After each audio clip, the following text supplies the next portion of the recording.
مفتی صاحب مجھے اللہ رسول دین اسلام کے بارے میں بہت گندے غلط خیال آتے ہیں تو ہم کیا کریں؟ پلیز اس کا رپلائی ضرور دیجیے۔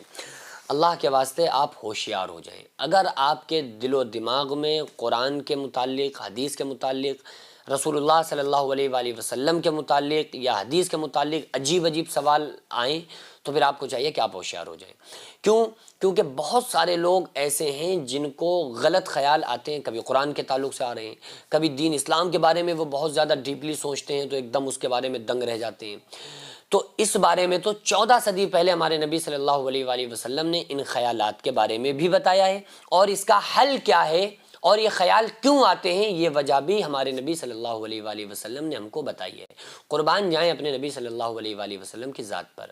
مشکات شریف کے اندر ایک حدیث موجود ہے، غالباً حضرت ابو ہریرہ رضی اللہ تعالیٰ عنہ راوی ہیں، کہ آقا علیہ الصلوۃ والسلام نے ارشاد فرمایا کہ عن قریب شیطان تمہارے دلوں کے اندر غلط خیالات ڈالے گا، غلط گندے وسوسے پیدا کرے گا، اور اس کے الفاظ ہیں ہا کذا وہا کذا، یعنی کہ وہ ذہن کے اندر یہ خیال ڈالے گا کہ یہ زمین، آسمان، چاند، سورج، ستارے، یہ تمام چیزیں تو اللہ تعالیٰ نے بنائیں، پھر اللہ کو کس نے بنایا؟ یہ خیال شیطان تمہارے دماغ میں ڈالے گا۔ یہ ہمارے نبی صلی اللہ علیہ وآلہ وسلم نے 14 صدی پہلے بتا دیا، اور اس کا حل بھی بتا دیا۔ آپ صلی اللہ علیہ وآلہ وسلم نے ارشاد فرمایا کہ جب ایسا کوئی خیال آئے نا تو پھر تم فوراً پڑھو لا حول ولا قوت الا باللہ العلی العظیم استغفر اللہ ربی من کل ذنب اذنبتہ واتوب الیہ۔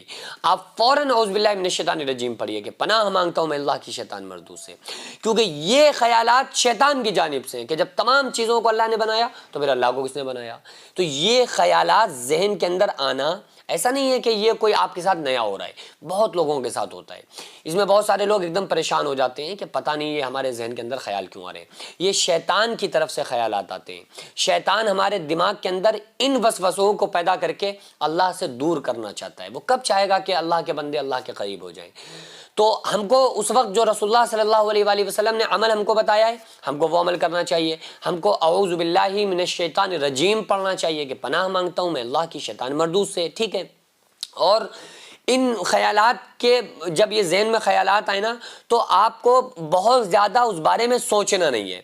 یعنی کہ کچھ لوگوں کو انزائٹی ہو جاتی ہے، وہ اتنا سوچتے ہیں کہ پھر وہ بس اسی بارے میں سوچا کرتے ہیں۔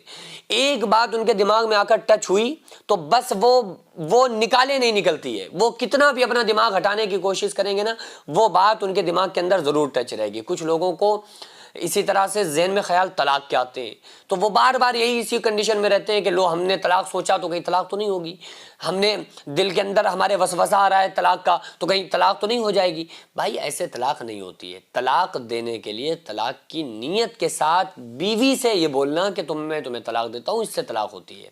جبکہ اگر کوئی انسان تذکرہ کر رہا ہے طلاق کا تو طلاق کے تذکرے سے طلاق تھوڑی ہوگی، اور اس نیت کے ساتھ کہ میں تمہیں چھوڑ رہا ہوں، آزاد کے لفظ بول دیا تو بھی طلاق ہو جائے گی۔ تو اس میں نیت پر ڈیپینڈ ہے کہ شوہر اس نیت کے ساتھ، چھوڑنے کی نیت کے ساتھ اپنی بیوی کو طلاق دے۔ یہ بات الگ ہے کہ بیوی موجود ہو یا نہ ہو تو بھی طلاق ہو جائے گی، بیوی سنے نہ سنے لیکن طلاق ہو جائے گی، یہ بات الگ ہے۔ لیکن اس میں شوہر کی نیت ہونا کہ میں اس لیے طلاق دے رہا ہوں کہ تمہیں چھوڑ رہا ہوں، یہ نیت ہونا شرط ہے۔ اور بہت سارے لوگوں کو انزائٹی ہو جاتی ہے، وہ سوچتے رہتے ہیں، پھر وہ اسی مسئلے میں الجھے رہتے ہیں کہ ہماری شاید طلاق ہو گئی، یہ ہو گیا وہ ہو گیا۔ تو آپ بہت زیادہ نہ سوچا کریں۔ تو بس اگر قرآن حدیث دین اسلام کے بارے میں اس طرح کے خیال آ رہے ہیں تو اعوذ باللہ من الشیطان الرجیم پڑھ کر آپ کو اللہ سے معافی طلب کرنا ہے، استغفر اللہ پڑھنا ہے، اور صدقہ زیادہ سے زیادہ دیں، اور اللہ رب العالمین کا ہر وقت ذکر کرتے رہیں، کیونکہ آقا علیہ الصلوۃ والسلام نے ارشاد فرمایا کہ شیطان تمہارے دلوں پر گھٹنے ٹیکے ہوئے بیٹھا ہے۔ جب کوئی بندہ اللہ کا ذکر کرتا ہے، اللہ کی یاد میں ملوث ہوتا ہے تو شیطان اپنے گھٹنوں کو دل سے ہٹا لیتا ہے، اور جب کوئی بندہ اللہ کے ذکر سے غافل ہو جاتا ہے تو شیطان پھر سے گھٹنے ٹیک کر بیٹھ جاتا ہے۔ تو اگر آپ یہ چاہتے ہیں کہ شیطان ہمارے دلوں پر گھٹنے ٹیک کر وسوسے نہ ڈالے تو پھر آپ اللہ کے ذکر میں ملوث رہیے۔ اللہ تعالیٰ نے قرآن مقدس میں ارشاد فرمایا وَلَذِكْرُ اللَّهِ اکبر، اللہ کی یاد سب سے بڑی چیز ہے۔